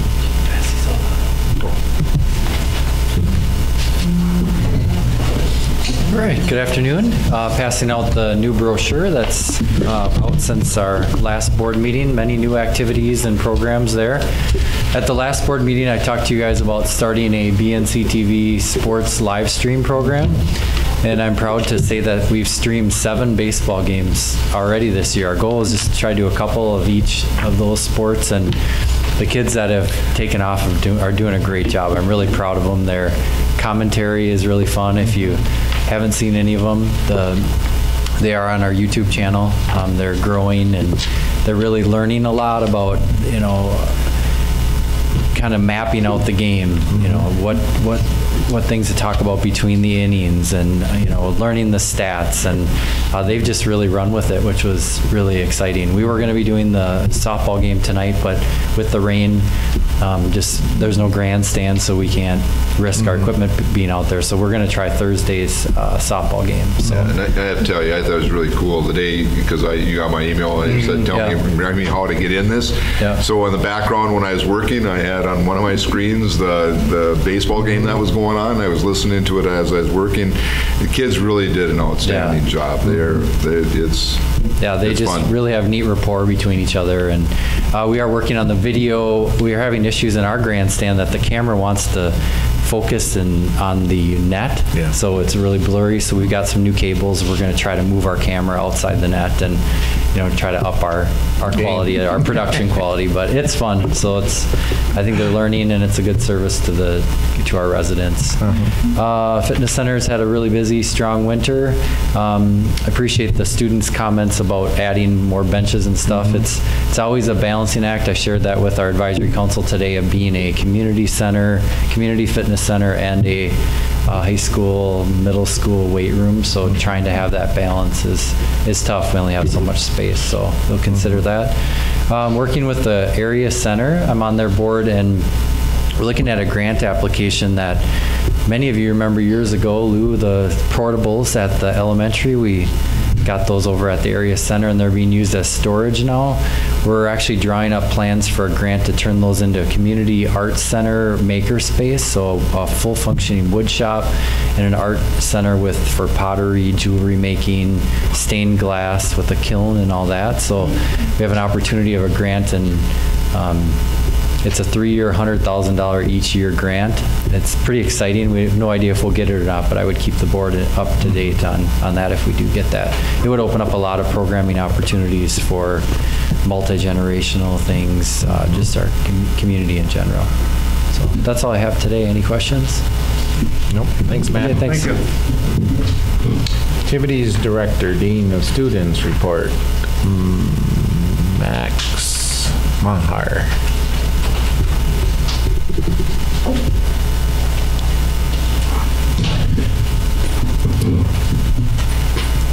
Well, spring arrived and got crammed into 1 month, so we're about 2 weeks left of regular season sporting events, and then it's into the playoffs. And so, so far we've had a bus and officials for everything, but honestly, since the last time I reported, my face has been in a schedule and on a computer screen. I've been watching weather today while we've been sitting here, because it's thankfully we've had good sunny days since the snow did melt, so we haven't had a lot of stuff. Been getting some feedback and talking with some people as far as the facility meeting and changes, and working on some planning and ideas from softball, ways that we can tweak the community center to maybe make it more user-friendly. Thanks to Jonah for his work on getting the Wi-Fi out to the fields, and Matt doing the stuff for the live streaming. We've talked a little bit about trying to make the tower inside a little bit more user-friendly. There's cables and stuff all over the place at the track and the football field, and space-wise it might not work when there's teams that have radios. Stations come in, but for the teams that we play that don't, maybe we'll have that for football in the fall as well. As far as the courtyards, as the students were talking about, it is a really good thing from a supervision standpoint for the high school lunches. One thing, if you'd been in our cafeteria, there's hallways that go all over the place. When the kids go in the courtyard, they're in the courtyard, and it's easy supervision because you can even watch what's going on from inside the cafeteria through the windows. And so that's been a great thing. Kids actually ate in there when there's snow on the ground. I think it was more just as a challenge than anything. I don't think they enjoyed their food, but they did. But it is packed. That second courtyard, there is a door on there already, so there wouldn't be the expense of cutting a new door in. It would just be flipping the door around like the exit bar is on the one. So I think for limited expense, that courtyard would be is that the only problem? I've heard usable. Before it was not, we could not use it for fire purposes. Nope, the only reason we can't use it for fire purposes, just a reminder, is that when we do this, if somebody came over and into our courtyards, then they have access to our complete building. But we have talked to various schools that have done this. That's what caused us to cut the first one in. I think the only concern that I would have about the second one is making sure that Lori has supervision in a manner that can deal with it, because even though that, yep, they're contained and stuff, you still need to have somebody keeping an eye on them. So we'll certainly take a look at that, whether we do that this year or going into next year. I think we've already have talked about that. But you can't access the courtyards without somebody unlocking the door for them to be able to access it unless you come over the roof. Which we'll never, right? We're not going to be able to stop. And if someone wants to access or crawl over the roof, they already have access to our building one way or the other. Yeah, so there's one in the middle school library right now that goes in there. And then if you go down the hallway along the middle school gymnasium, that you can look out those doors, there's a door right there. Yep. So it would just need to be flipped around.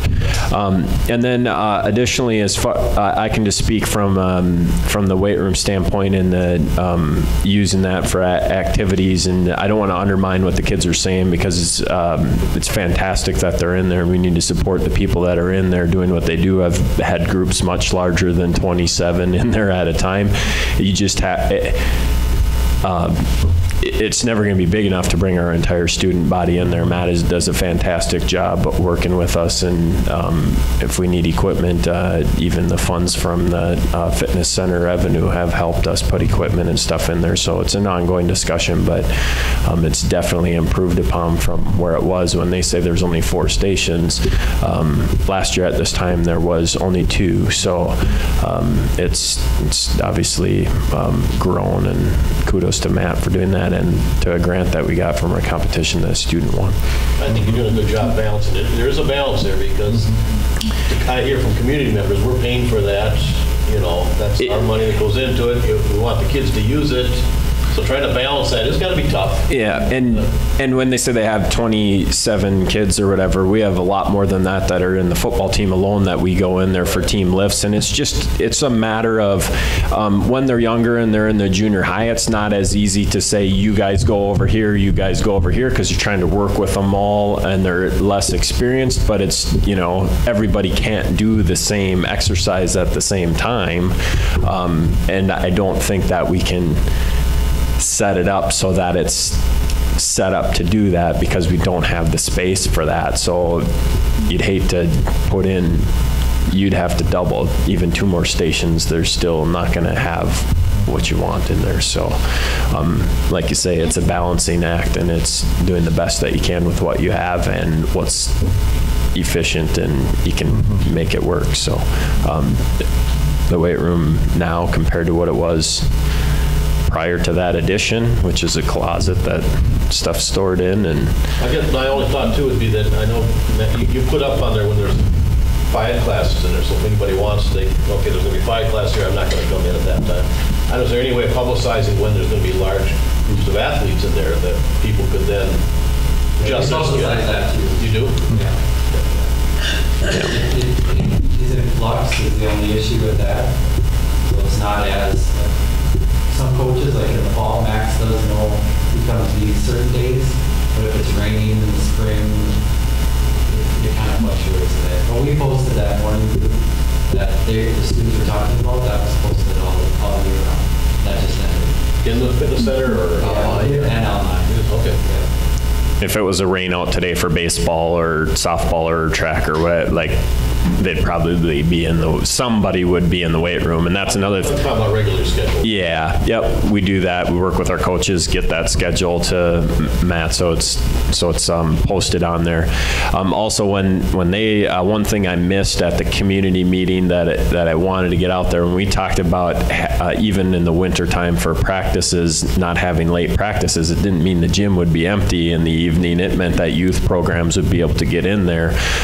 They were playing in the hallways in a safe manner, hopefully. But I mean, not with hard baseballs and softballs, but they were using all of the facility, including the weight room and everything. It was stretched to its seams this spring, and still without able to get every program or activity in. So does anybody have any questions for me? No? Thank you. Administrative report, Robert Hewitt. Just a few things. I thought the facility committee meeting really did go very well. I thought it would have been nice to have a few more people. I can't deny that, but at the same time, the ones that were there, I thought were just excellent discussion. From parking lot to concerns, I just think it was really thoughtfully done at each table. So we're certainly gathering all that information. As Matt has talked about, the survey and everything is open until the end of tomorrow, I believe, right? Today. Well, that's right. Today. So the survey and the input will close, but the presentation will remain up there. And yeah. So we'll put that all together, and it'll be at the facility meeting on the 16th. So I think at that particular meeting, really, there's just a couple things. Look at all of the information that we collected, talk about what was talked about, make decisions on what we need to do next is the next thing, whether it's modify the project, don't do the project. For instance, if all the surveys came back and said, nobody's in favor of it, and that's not what happened because I'm the one, our office tabulated the surveys that we got, at least the ones that were at the meeting. But I think to have the frank discussion about all of that information and decide what next. That's really what we need to do. It really is getting to the point that other than tweaking of the project, that it's either going to have to be recommended from that committee to go forward to the board or not to go forward to the board. That's where we are right now. And the discussion, if it does go forward to the board, then the board, of course, has to make the tough decision about when that needs to take place. So a lot of discussion still needs to happen with that, but I thought as far as the meeting itself, my personal belief is that it went really well. I was happy at the end, other than I would have loved to have another 100 people there, but it's tough this time of the year, particularly with the weather and everything. We just couldn't find a good day that would get more people there. Policy committee has continued to meet, as you can see. We're going to continue to meet. The next few policies are longer ones, so I need to do a lot more work to get them ready to go to the policy committee and the administrative team, so I'm not sure when the next one was. I had hoped to have another one meeting next Monday, and it's just, things have just gone a little tougher, and I just won't be able to get that done, but I sent a note to the policy committee. Staff development meeting, just a few things that we talked about was, really the biggest thing is that we have guidelines for our staff development committee. Those guidelines have not been updated forever. So when it talks about who's supposed to be on the committee, how much from middle school, how much from high school, it's all outdated. We haven't been following it because we can't find enough people to meet the needs of that. So this summer, we're going to put a subcommittee together of staff members, and that whole staff development policy is going to be redone, and then it'll come to the board for their approval. All right, so that was one of the main things we talked about. That'll be done this summer. We talked a little bit about a couple things coming in next year. Kids deserve it. Speakers coming in. I think Mr. Orline put that in place, if I'm not mistaken. That will be the speaker that kind of starts our whole year off next year. And then also we put in place, using integration dollars, achievement and integration dollars, we're bringing in somebody to talk about poverty. So I think on in November, we're bringing a speaker in just to talk about how best for our teachers to work in poverty. I'll be inviting other school districts if they want to attend that particular piece. We have lots of room, and if other staff or school districts want to send some people to listen to that, we will certainly allow that to happen. We also talked about the fact that we need to do some CPI training, really de-escalation strategies for our secondary staff building. We're going to go over the emergency procedures over the summer. Those should be ready for the start of the school year. That committee still needs to be put together to do that, but that was kind of it.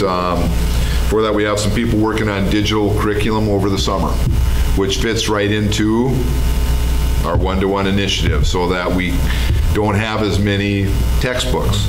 And certainly, it's much cheaper for us to pay staff members to come in, develop their curriculum, rather than pay for textbooks that we have to continually pay for year after year. So that's starting to happen more.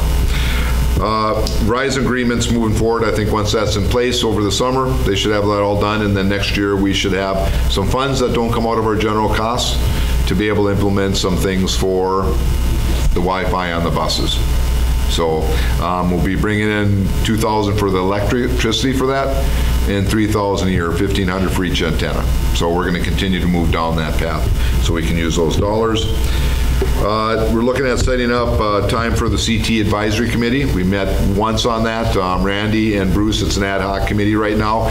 Might be a committee, if it looks like it stays in place, that goes on your list of committees for every year. So next January, I think we'll probably add that. Difficult time of the year to find time to meet. It just is. Everybody seems so busy. We thought we had a date. That fell through, so now we're probably looking into June for the next time. That committee will help advise us for our CT courses and curriculum. What can we do to help our students be better prepared? What can we do to help our community and our businesses prepare our students if they want to go into that field?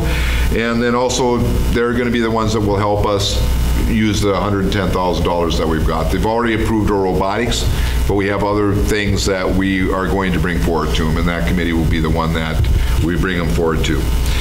End of the school year, as mentioned, it's coming fast. Last day for students is on May 31st. Graduation is on May 27th. So get it on your calendar if you haven't.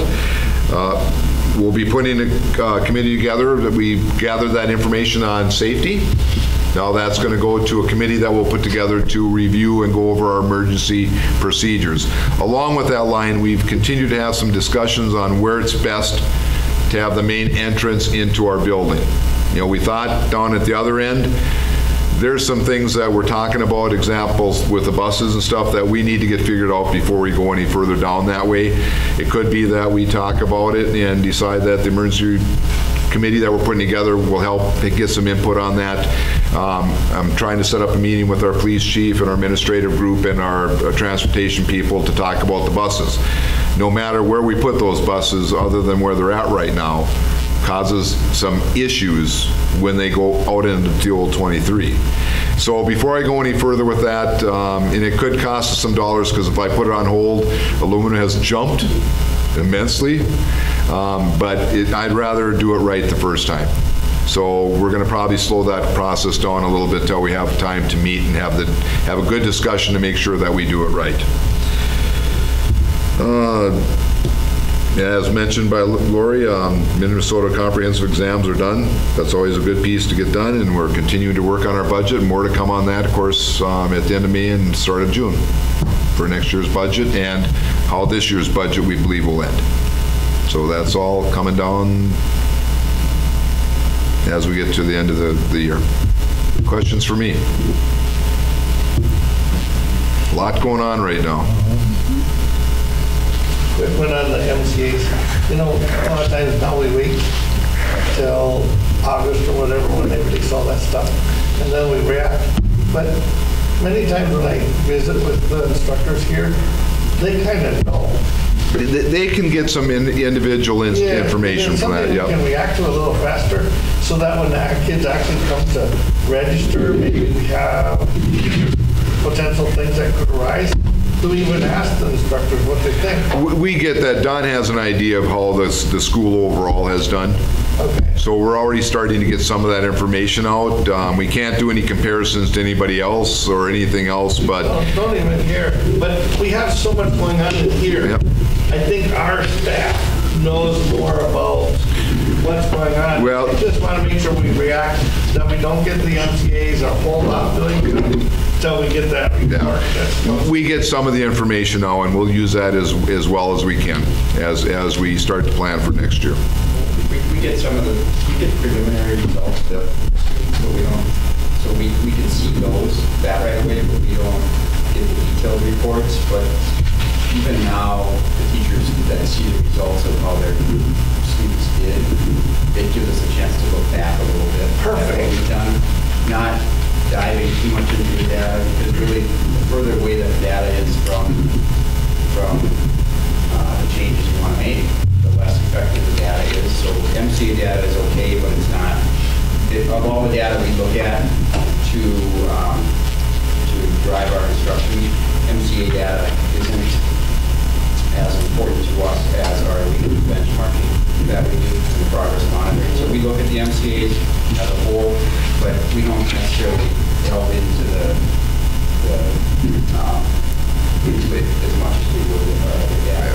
It gives us a chance to look back and see what we've done and reflect on the school year and things like that.